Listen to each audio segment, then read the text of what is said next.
청지기 시리즈를 이제 마치고 다시 통독의 본문으로 돌아왔습니다. 에스라의 말씀이 이제 진행되고 있고요. 오늘 에스라서의 말씀을 나누도록 하겠습니다. 에스라서는 본래 느헤미야와 한 권의 책이었습니다. 학자들은 후대에 이 두 책을 한 권이었던 책을 두 권으로 분리가 된 것으로 보고 있습니다. 에스라와 느헤미야서는 역대 상하와 더불어서 역사서로 불리우는 책이기도 하고요. 그리고 특별히 구약 시대의 마지막 사건들을 다루고 있습니다. 주전 587년에 남유다가 예루살렘에서 바벨론 때문에 멸망을 당하게 되죠. 그리고 북이스라엘, 남유다 말고 북이스라엘은 이미 주전 722년에 아수르에게 멸망을 당한 상황입니다. 이제 남유다도 예루살렘을 빼앗기고 뒤이어서 상당수의 주민들이 포로로 사로잡혀 감으로써 유다 왕국은 완전히 몰락을 하게 되죠. 그리고 이제 거의 50년 후 주전 539년에 바사라는 나라, 즉 페르시아라는 나라가 왕이 이제 임금 고레스였는데요. 바벨론 제국을 압도해서 굴복을 시킵니다. 그래서 이제 남유다는 바벨론의 통치가 아니라 페르시아의 통치 아래에 있게 됩니다. 그리고 그때 이제 페르시아의 왕 바사는 굉장히 관대한 종교 정책을 추진을 했습니다. 그래서 그 나라 대왕과 제국의 안녕을 위해서 그들에게 있는 모든 신들, 각국의 포로의 모든 신들을 인정해 주었고요. 모든 신들에게 기도하는 것이 자신들에게 유익하다라고 판단을 하고 그렇게 관대한 종교 정책을 추진했습니다. 그래서 고레스는 이스라엘에게도 그런 관대한 어떤 정책을 펼쳐서 예루살렘 성전을 새로 정비하라라는 명령을 내리게 됩니다. 마침내 바벨론에 사로잡혀와서 살고 있던 그 유대인들은 고향 예루살렘으로 돌아갈 수 있도록 귀향을 허락받습니다. 이것이 에스라 1장 1절부터 2절에 이 말씀이 나타나죠. 이것은 예레미야 선지자의 예언의 성취이기도 했습니다. 이와 같은 고레스의 칙령으로 유대인의 첫 번째 귀환이 이루어집니다. 이것이 BC 538년 포로 제1차 귀환입니다. 그들은 수룹바벨과 예수아를 중심으로 예루살렘으로 돌아와서요 성전을 재건하는 일에 힘씁니다. 그런데 귀환자들이 성전 재건 공사를 열심히 했지만 얼마 가지 않아서 큰 난관에 봉착을 하게 됩니다. 당시 아수르 이민 정책에 의해서 혼혈 민족이 된 북이스라엘, 즉 사마리아인들이 집요하게 성전 재건을 방해합니다. 결국 성전 건축은요 진행이 되다가 멈추고 15년 동안이나 중단이 되고 맙니다. 이때 귀환한 유다 백성들은 얼마나 낙심하고 절망했을까요? 새로운 세상이 이제 오겠구나. 이제 우리가 포로에서 귀환해서 하나님의 일, 드디어 하나님께서 이루시는 그 나라에 우리가 행복하게 살겠구나 라는 기대감 속에 왔는데 눈에 보이는 현실은 좌절과 낙심만 불러일으키는 그런 어려운 일들이 계속해서 닥쳐왔습니다. 이들은 어땠을까요? 점점 성전을 건축하려고 하는 그 열망이 사라지기 시작했습니다. 경제적 궁핍이 점점 더 심해졌고요. 그들로 하여금 더 이상 성전 건축을 진행할 수 없도록 모든 상황과 여건이 몰아갔습니다. 그렇게 진행이 되다가 학개서 말씀 1장 1절부터 4절까지의 말씀을 보면 이제 이스라엘 유다 백성들은 성전을 건축하려 하지 않고 자신들이 살 집을 먼저 건축하려고 그렇게 생각을 하게 됩니다. 모든 열망과 어떤 성전을 건축하겠다고 하는 그러한 힘들이 다 빠져 있는 상태가 되었기 때문입니다. 그때 예언자 학개와 스가랴가 환상과 예언을 통해서 그들에게 다시금 성전 건축을 할 수 있도록 독려를 하게 되지요. 힘을 불어넣습니다. 말씀을 통해 힘을 불어넣죠. 그리고 다시 힘을 얻은 백성들은 마침내 제2성전이라 불리는 성전을 재건하는 데 극적으로 성공합니다. 자, 드디어 성전이 재건되었습니다. 천신만고 끝에 성전이 완성되었지만 그들의 삶이라든지 어떤 천지개벽이 일어나서 그들의 삶이 갑자기 180도 변화되는 일은 없었습니다. 여전히 그들을 통치하는 페르시아는 건재하고 있고요. 성전은 건축되었지만 이방 나라의 식민지라는 상황은, 그리고 경제적 궁핍이라는 그런 상황은 변하지 않았습니다. 그들이 기대했던 이전과 같은 화려한 다윗 왕조는 도저히 회복될 기미가 보이지 않았고, 그리고 그들은 그것을 보고 깊은 영적 침체에 빠져들기 시작했습니다. 마치 이런 것이죠. 예수 그리스도를 믿었는데, 예수 믿으면 그래도 좀 좋은 일이 일어날 줄 알았는데 막상 현실은 전혀 변하지 않는 것입니다. 그러면 유다 백성들에게는 어떠한 상황들이 나타나게 됐을까요? 제사장들이 나태해지기 시작했습니다. 깊은 영적 침체가 오니까요, 그들에게 영적 지도를 하는 제사장들이 나태해지기 시작했고요. 당연히 예배가 무너졌습니다. 안식일의 규례를 무너뜨리고 물건을 사고 파는 일들이 성행했고요. 백성들은 하나님 앞에 헌물을 드리지 않았습니다. 11조를 드리지 않았고요. 11조로 생계를 유지하는 레위인들의 삶이 무너졌습니다. 그러니 레위인들이 성전을 맡아서 일을 했었는데 성전을 맡아서 일하는 것도 포기하는 일들이 지속되었고요. 그러자 백성들에게는 또한 이방인과 통혼하는 일이 많아졌습니다. 하나님의 백성의 정체성을 하나하나 완전히 상실해가기 시작했습니다. 이러한 상황에서 뛰어난 하나님의 지도자 두 사람이 등장을 하죠. 바로 에스라와 느헤미야입니다. 에스라가 깊은 영적 잠에 들어있던 유다 공동체를 먼저 깨웁니다. 그래서 기원전 458년에 에스라가 예루살렘에 와서 신앙 개혁을 주도하는데요, 그것이 제2차 귀환입니다.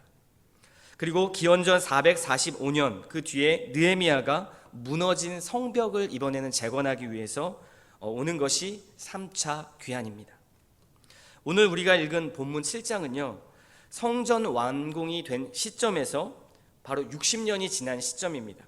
그러니까 6장과 7장의 간격은 60년 정도가 흐른 시간입니다. 이제부터 이야기의 주인공은 2차 귀환의 지도자 에스라입니다. 오늘 말씀 7장은 에스라의 족보를 소개하면서 그가 대제사장 아론의 16대 손이라는 것을 밝히고 있습니다. 그리고 뿐만 아니라 그는 학사로서 모세의 율법에 굉장히 익숙한 사람이었다라는 말씀이 있죠. 또한 그는 페르시아 아닥사스다 왕에게 무엇을 구하면 바로 얻을 수 있는 만큼 페르시아 제국에서 소위 굉장히 출세한 사람이었습니다. 능력이 있는 사람이었다고 말하죠. 6절 말씀입니다. 그는 이스라엘의 하나님 여호와께서 주신 모세의 율법에 익숙한 학자로서 그의 하나님 여호와의 도우심을 입음으로 왕에게 구하는 것은 다 받는 자이더니. 여기서 성경이 강조하는 것을 놓쳐서는 안 됩니다. 에스라가 출세한 사람이긴 했지만 결국 그것은 여호와 하나님의 도우심을 입음으로 말미암아 모든 것이 이루어졌다는 것입니다. 그는 하나님의 도우심으로 그 자리에 올라갔고 그리고 이스라엘의 지도자가 된 것입니다.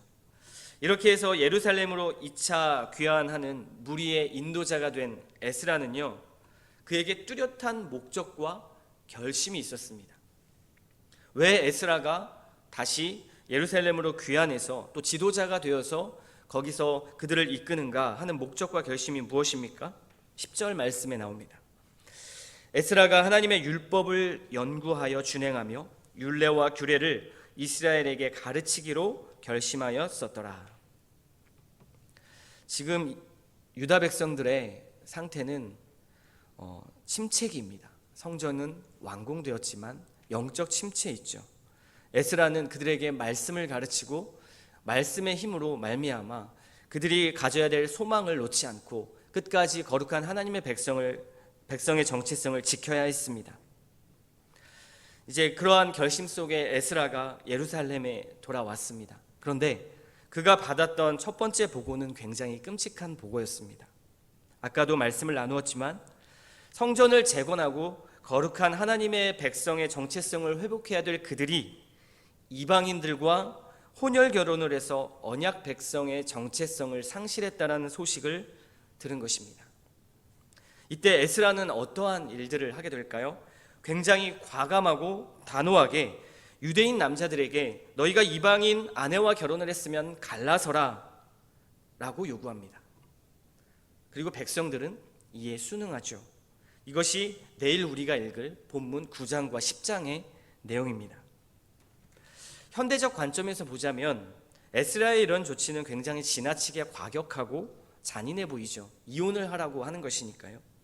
그래서 지난 주일 예배에도 우리가 고린도전서 6장에서 음행에 대해서 말씀을 나누었고, 그 뒤에 7장으로 가면 바울이 결혼 문제에 대해서 다룬다고 말씀을 드렸습니다. 그때 바울은 배우자가 불신자일 경우에 어떻게 해야 합니까? 라는 질문에 그 문제를 다루게 됩니다. 그때 바울은요, 무조건적으로 불신자와 이혼하라고 명령하지는 않습니다. 그럼 지금 이 에스라의 경우는 무엇일까요?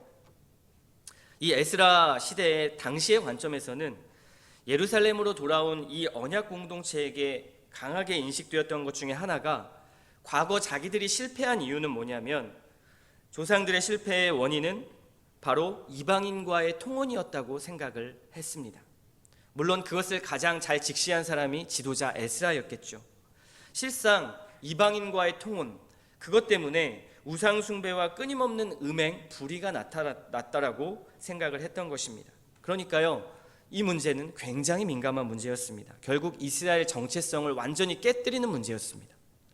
이제 다시 무너진 성전을 세웠죠. 그리고 다시금 그 나라를 회복하고 정체성을 회복하려고 하는 딱 그 경계선에서 또다시 그 죄를 짓는 것은 말도 안 되는 일이었습니다. 에스라는 위기의식을 느꼈고요, 급진적인 조치가 필요했습니다. 그래서 그러한 강력한 조치를 했던 것이죠. 여러분, 여기까지의 내용을 살펴보면 핵심 키워드가 무엇이라고 생각합니까? 성전 재건이라는 화두가 있지요. 하나님의 성전을 다시 회복한다. 그들에게 너무나 중요했던 그 성전, 하나님의 임재를 상징하는 그 성전은 그들의 정체성과 같았습니다. 예배와 거룩이 나타나는 성전이 세워졌고, 그 성전을 중심으로 이제는 예배 공동체가 세워졌습니다. 눈에 보이는 것들이 하나하나 세워져 가기 시작했죠. 너무 감사한 일입니다. 그런데 본문을 통해서 우리가 알 수 있는 것은 이러한 외형적인 것들로 하나님의 집, 즉 성전이 완전히 재건되었다고 할 수는 없습니다. 에스라가 지금 이 말씀을 읽고 있는 저와 여러분들에게, 그리고 독자들에게 이런 질문을 제기하는 것이죠. 무엇이 하나님의 참된 집인가? 무엇이 참된 하나님의 성전인가? 이에 대하여 성경은 우리에게 어떻게 답변해 줍니까?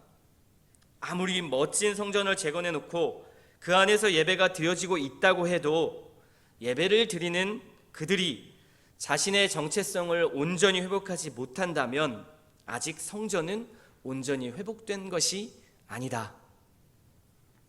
지금 성경은 이렇게 답변하고 있는 것입니다. 하나님의 진정한 백성은 약속의 땅에 오래 살았다고 주어지는 것이 아니고요, 예루살렘에 돌아왔다고 성전이 지어졌다고 해서 저절로 주어지는 것이 아니라는 것입니다. 그럼 어떠한 사람이 진정한 하나님의 백성의 정체성을 회복한 사람일까요? 말씀에 순종하여 자신을 세상과 구별하고, 그리고 그 거룩한 싸움을 끊임없이 싸워나가는 자가 바로 하나님의 백성의 정체성을 온전히 회복한 자입니다. 이들은 지금 그것을 완전히 놓은 것이죠. 지금 눈앞에 보이는 것에 굴복하지 않고 말씀을 붙잡고 끝까지 하나님을 신뢰하며 나아가는 자가 하나님의 백성이고 하나님의 백성의 공동체입니다.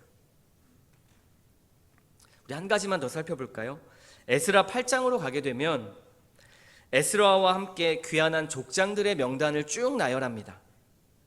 그리고 에스라 2장으로 올라가면요, 최초 귀환자들의 명단을 또 상세히 기록합니다. 그리고 또 10장으로 가면 이방 여인과 이혼한 자들의 명단이 나타납니다. 말씀에 순종한 자들이겠죠. 느헤미야서에서도 굉장히 이러한 명단들이 반복돼서 계속 나옵니다. 이것을 기록하는 저자의 의도가 무엇일까요? 바로 하나님의 집, 즉 성전을 재건하기 위해서 헌신한 자들을 강조하는 것입니다. 이런 자들이 있다. 누구입니까? 지도자가 아니라 바로 평신도들이죠. 단순히 몇 사람의 뛰어난 지도자나 몇몇 사람이 아니라, 즉 에스라와 느헤미야뿐만 아니라 하나님의 백성 공동체 전체가 함께 헌신한 결과로 성전이 재건되었다라는 것을 말씀해 주는 것입니다. 사랑하는 성도 여러분, 우리는 오늘 말씀에서 중요한 두 가지 교훈을 좀 얻어낼 수 있습니다. 첫째는, 교회는 외적인 것들을 아무리 잘 구축해 놓아도 말씀으로 개혁되지 않으면 진정한 교회가 아니라는 사실입니다. 멋진 건물을 세워놓고 아름다운 실내 인테리어와 장비들, 성도들이 편안하게 누릴 수 있는 어떤 시설과 공간들, 고가의 음향 장비와 방송 장비들이 있는 것이 좋은 교회가 아닙니다. 어떤 교회 안에 조직이 잘 세워져 있고 시스템과 체계 그리고 프로그램들이, 주일학교의 규모, 프로그램, 여러 매뉴얼들, 행정들이 탄탄해서 무슨 일이 생겨도 잘 돌아가게 하는 그러한 것도 좋은 교회의 본질은 아닙니다. 물론 필요할 수 있겠죠. 그러나 본질은 아니라는 것입니다. 성전을 재건한다는 온전한 의미는요, 바로 영적 개혁입니다. 지난 주일 말씀처럼 이제 성령 하나님을 선물로 받은 우리는요, 우리의 몸이 성령의 전, 즉 하나님의 성전입니다. 여러분, 하나님의 성전을 재건하셨습니까? 하나님의 백성다운 거룩함이 그 성전 안에 있어야 하죠. 구약의 말기에서 이제 신약의 시대로 넘어오면서 성전의 개념이 변화되는 가교의 역할을 하는 것이 바로 이 에스라서와 느헤미야입니다. 구약에서는 건물 성전이 성전이었다면 이제는 신약에 와서는 성령께서 우리 안에 내주하심으로 우리는 걸어다니는 성전이 된 것입니다. 그래서 우리가 말하는 성전은 이 교회 당을 말하는 것이 아닙니다. 건물이 아니라 성도 자신이 성전입니다. 좋은 교회는 말씀으로 늘 자신의 정체성을 확인하고 세상과 현실을 마주하면서 자신을 끊임없이 말씀으로 개혁해 나가는 성도들의 모임이 되어야 합니다. 이것이 교회입니다. 예배당에 모였다고 해서 교회가 아니고요. 10절 말씀처럼 에스라의 결심은 곧 말씀의 회복과 함께 바르게 적용된 말씀의 삶이었습니다. 저는 오늘 말씀을 통해 우리 교회가 늘 말씀을 사모하고 읽고 듣고 지키는 일에 힘쓰는 교회가 되었으면 좋겠습니다. 두 번째 교훈은, 교회는 몇몇 뛰어난 사람 그리고 하나님의 몇몇 뛰어난 사람이 아니라요, 하나님의 백성 공동체가 함께 하나님의 뜻을 이뤄나가는 곳이라는 것이 바로 교회입니다. 에스라는 이것을 놓치지 않았습니다. 지도자는 에스라였지요, 느헤미야였습니다. 그러나 백성들이 함께 했던 것을 곳곳에 명단으로 기록해 놓았습니다. 각자 도생하거나 공동체됨 없이 개인주의적인 신앙은 하나님의 성품과 맞지 않습니다. 하나님이 삼위일체이듯이, 그분들이 교제하듯이 그분의 몸인 교회는 끊임없이 연결하고 연결되어서 사랑하고 돌보고 함께 하는 곳이어야 합니다. 오늘 이 두 교훈을 정리하면 이렇습니다.